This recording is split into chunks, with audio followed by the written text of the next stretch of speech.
Olá, você acompanha agora os principais destaques internacionais dos últimos dias.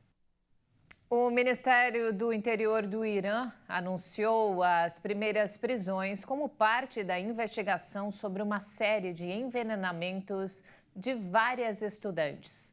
O país persa registra desde novembro passado milhares de casos de intoxicação por gás. O vice-ministro do Interior, Majid Miramad, informou que várias pessoas foram presas em 5 províncias e que os serviços continuam a investigação. Miramad, no entanto, não revelou detalhes sobre as identidades, circunstâncias das detenções ou envolvimento dos suspeitos. O misterioso caso de envenenamento gerou indignação e apelos às autoridades. O episódio também despertou preocupação internacional e pedidos de uma investigação independente. A comissão parlamentar responsável pelo caso afirma que mais de 5.000 alunas e alunos foram envenenados em quase 230 escolas de 25 províncias. O órgão também disse que vários testes estão sendo realizados para identificar o tipo e a causa das intoxicações, mas que até o momento não foi obtida nenhuma informação específica sobre o tipo de veneno utilizado. Algumas alunas precisaram ser hospitalizadas após sentirem um odor desagradável e sofrerem náuseas, falta de ar e tonturas. Líder supremo do Irã, o Ayatollah Ali Khamenei, chamou os envenenamentos de crime imperdoável e deu ordens para que os responsáveis sejam perseguidos sem piedade. Na semana passada, o presidente Ebrahim Raisi encarregou o Ministério do Interior de apresentar atualizações contínuas sobre a investigação. O último caso, que foi relatado pela agência de notícias ISNA, afetou 40 estudantes do sexo feminino da cidade rebelde de Zaidan, no Sudeste. A Casa Branca pediu na segunda-feira uma investigação independente e confiável sobre esses eventos.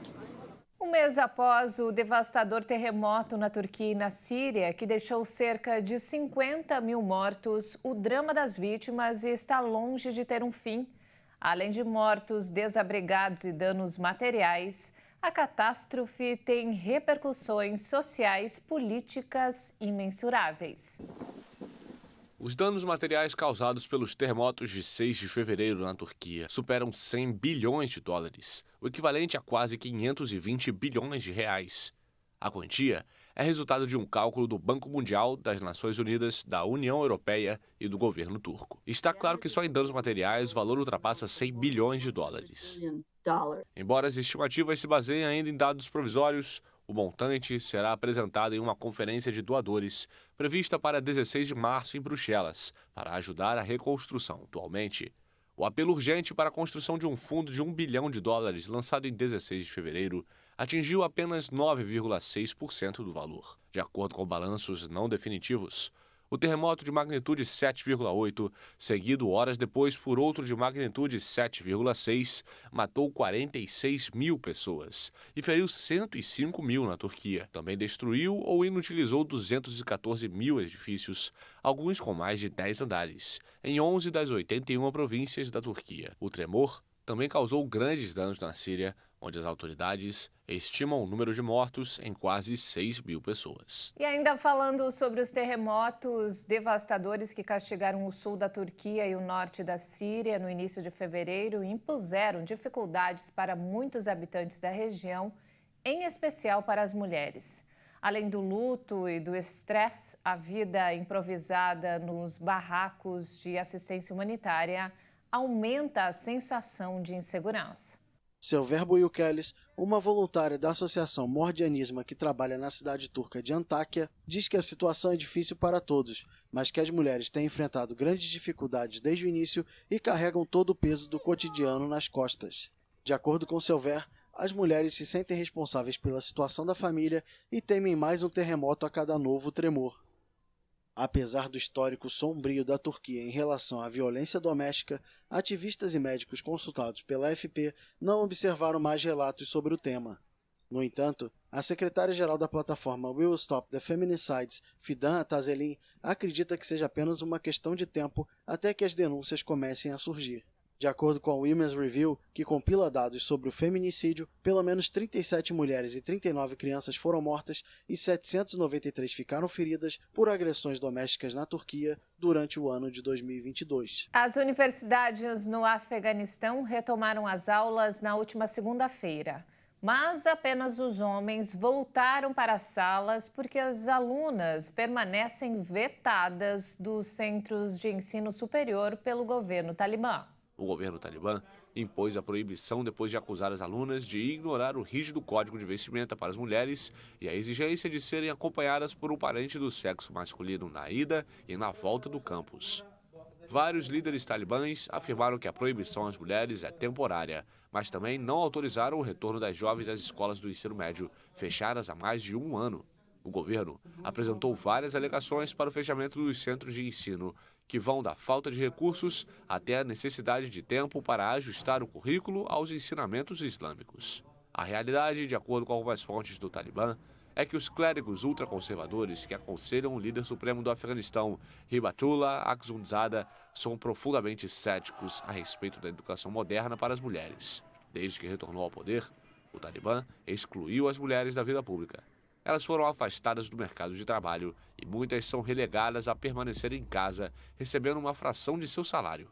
Também são vetadas de frequentar parques, feiras e academias e devem cobrir todo o corpo em público. E olha só, o primeiro-ministro do Japão foi criticado após o partido dele apresentar uma proposta que sugere um alívio da dívida estudantil sob a condição de ter filhos. É isso mesmo, o governo japonês estuda uma série de medidas para combater a baixa natalidade no país. O premier havia prometido no começo do ano medidas sem precedentes para lutar contra a queda populacional no Japão, um problema crônico e cada vez mais agudo. O Partido Liberal Democrata de Kishida trabalha em várias propostas sobre o tema, que, segundo a mídia local, serão apresentadas ao governo no fim do mês. A medida que condiciona a redução da dívida estudantil à paternidade, entretanto, gerou uma onda de críticas. Kishida deu poucos detalhes sobre o conteúdo da proposta e insistiu na necessidade de se respeitar um debate livre e vigoroso sobre o tema. A senadora Noriko Ishigaki disse, durante um debate na Câmara Alta do Parlamento do Japão, que exigir um filho em troca de uma redução da dívida estudantil é uma péssima medida para lidar com a baixa taxa de natalidade. Deputado do mesmo partido de Kishida e presidente da comissão que trabalha no assunto, Masahiko Shibayama declarou a uma rede de TV que a medida tinha como objetivo apoiar financeiramente as famílias e não penalizar os lares sem filhos. O governo britânico defendeu na última quarta-feira seu controverso projeto de lei sobre migração ilegal diante das críticas generalizadas. Com a nova legislação, o primeiro-ministro conservador Rishi Sunak procura combater um aumento de migrantes que chegam ilegalmente através do Canal da Mancha. O governo britânico se viu obrigado a defender o controverso projeto de lei sobre migração ilegal diante das críticas generalizadas.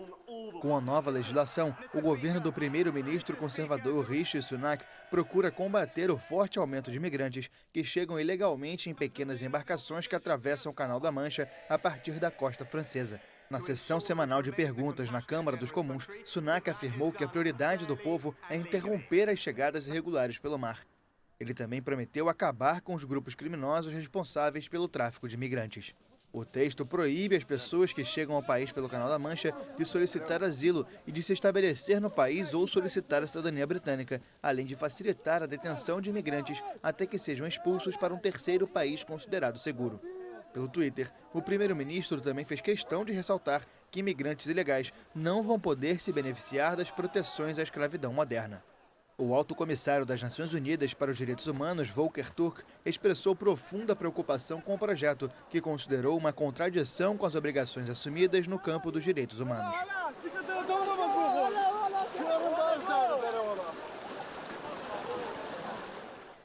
Mulheres saíram às ruas em várias cidades do mundo para exigir seus direitos no Dia Internacional da Mulher, comemorado no último dia 8 de março. Os protestos pedem principalmente o fim da violência e a igualdade de gênero. Em Cabul, um grupo de afegãs desafiou a repressão do Talibã e protestou contra as diversas proibições estabelecidas pelo regime, que vão desde a impossibilidade de cursar o ensino médio até frequentar espaços como parques, jardins e banheiros públicos. Mesmo com a proibição do governo paquistanês, sob a alegação de promoverem ideias ocidentais e desrespeitarem valores religiosos e culturais, centenas de manifestantes organizaram uma marcha em Islamabad. Nas Filipinas, a polícia tentou bloquear um protesto realizado em Manila que pedia principalmente a libertação de mulheres indígenas que foram presas acusadas de serem comunistas. Na Indonésia, centenas de mulheres foram para a frente do parlamento na capital Jakarta. Elas carregavam cartazes da presidente da Câmara de Representantes, Puan Maharani, e cobravam a aprovação de uma lei que confere mais direitos para as trabalhadoras domésticas. Em Paris e Marsella, as manifestações pelo Dia Internacional da Mulher reforçaram a insatisfação contra a reforma da Previdência defendida pelo presidente Emmanuel Macron, proposta que tem sido alvo de protestos frequentes por parte da população francesa. O secretário-geral das Nações Unidas, Antônio Guterres, alertou que os avanços obtidos em décadas estão evaporando diante dos nossos olhos. A União Europeia adotou nesta terça-feira sanções contra o ministro talibã do Ensino Superior, Neda Mohamed Nadim, a quem chamou de responsável pela violação generalizada do direito das mulheres à educação. Outros indivíduos ou entidades responsáveis por violações dos direitos das mulheres no Irã, Rússia, Sudão do Sul, Mianmar e Síria também foram alvos de medidas do bloco europeu.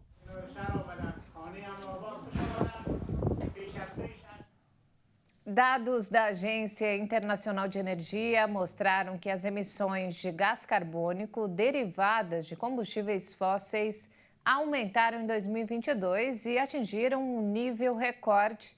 Mesmo com a elevação, o índice ficou abaixo do previsto pela agência. Vamos conferir. De acordo com a Agência Internacional de Energia, as emissões de dióxido de carbono das energias fósseis aumentaram 0,9% em 2022, atingindo um recorde de 36,8 bilhões de toneladas. As emissões globais de gás carbônico, que representam 75% dos gases de efeito estufa, vieram da maior demanda por energias fósseis relacionadas a episódios climáticos extremos e problemas no funcionamento de reatores nucleares. O uso de carvão em 2022 aumentou 1,6%, principalmente na Ásia e na Europa, devido à alta dos preços do gás nessas regiões. Já as emissões provocadas pelo uso do petróleo cresceram 2,5%. Metade do aumento é explicado pela retomada do tráfego aéreo. No continente asiático, as emissões aumentaram 4,2%. Já nos Estados Unidos, o crescimento foi de 0,8% por conta da forte demanda de energia, consequência das temperaturas extremas.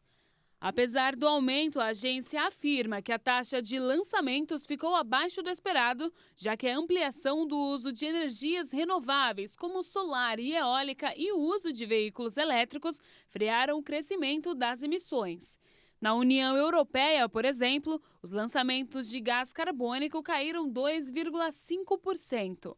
A agência afirma que sem o desenvolvimento dessas fontes renováveis, o aumento teria sido quase 3 vezes maior. De acordo com o relatório, as empresas do setor de energias fósseis devem assumir suas responsabilidades e compromissos públicos sobre o clima, reorientando estratégias para uma redução real das suas emissões. A Colômbia está avaliando a possibilidade de enviar para a Índia, México e Equador 72 hipopótamos que nasceram na região central do país depois de o narcotraficante Pablo Escobar ter importado ilegalmente 4 animais da África.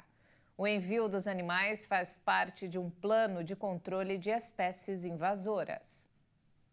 Uma pequena manada de hipopótamos chegou à Colômbia no final da década de 1980, levada por Pablo Escobar. Depois da morte do chefe do narcotráfico em 1993, os animais foram deixados à própria sorte e acabaram se reproduzindo de forma descontrolada, povoando a região de Magdalena Médio. O governador do departamento de Antioquia busca transportar metade dos cerca de 150 animais dessa espécie, declarada invasora pelo governo, para santuários na Índia e no México. La información que me han dado hasta el momento es los animales, repito, viajarían en... A informação que me deram até o momento é de que os animais viajariam de avião. Para isso, são necessárias caixas muito robustas, especiais, que estão sendo produzidas aqui mesmo em Antioquia. los huacales se estarían construyendo aquí mismo en Antioquia. Para concretizar os planos de transporte dos hipopótamos, o governador quer obter a autorização do governo nacional. Gaviria explicou que a crescente população gera uma situação complexa para os moradores da região, que se veem ameaçados pelos animais, que têm entre 2 a 3 toneladas. Autoridades ambientais registraram 2 ataques de hipopótamos contra moradores em 2021. E hoje vai acontecer a cerimônia do Oscar em Los Angeles e, como de costume, após o anúncio de todos os grandes vencedores entre os indicados de 2023, os artistas e convidados vão ser presenteados com um belo menu. E um chefe austríaco apresentou as iguarias que serão servidas no evento mais disputado de Hollywood. Tapetes vermelhos, roupas de alta costura, premiações e barriga cheia. O chefe celebridade austríaco Wolfgang Puck revelou o menu que será servido aos convidados especiais da edição de número 95 dos Prêmios da Academia de Artes e Ciências Cinematográficas de Los Angeles. Torradas de salmão no formato do Oscar estão entre as opções disponíveis. Vamos ter um grande menu novamente neste ano, e é sempre sobre tradição e inovação. Vamos fazer coisas novas e manter algumas das antigas que todos conhecem. Das tradicionais, temos nossa torta de frango com trufas e o agnolote cada ano recheado com uma coisa diferente, às vezes com trufas, às vezes com ervilhas. Também vamos ter um peixe ao estilo bouillabaisse, um branzino. Os veganos e vegetarianos também vão ser contemplados nas opções. Temos vários pratos veganos, de pastas e risotos a berinjelas chinesas e frito misto, todos vegetais, tudo vegano, está muito bom. Os Oscars vão ser entregues no próximo domingo, na tradicional cerimônia em Los Angeles. O suspense Tudo em Todo Lugar ao Mesmo Tempo é um dos favoritos a levar o prêmio de melhor filme, enquanto Brendan Fraser é cotado para ser eleito o melhor ator por A Baleia. E não temos mais tempo, essa edição fica por aqui. Mais informações ao longo da nossa programação. E se quiser rever as nossas reportagens, é só acessar o canal HIT Notícias no YouTube. Obrigado pela companhia e ótimo fim de semana para você. Até mais!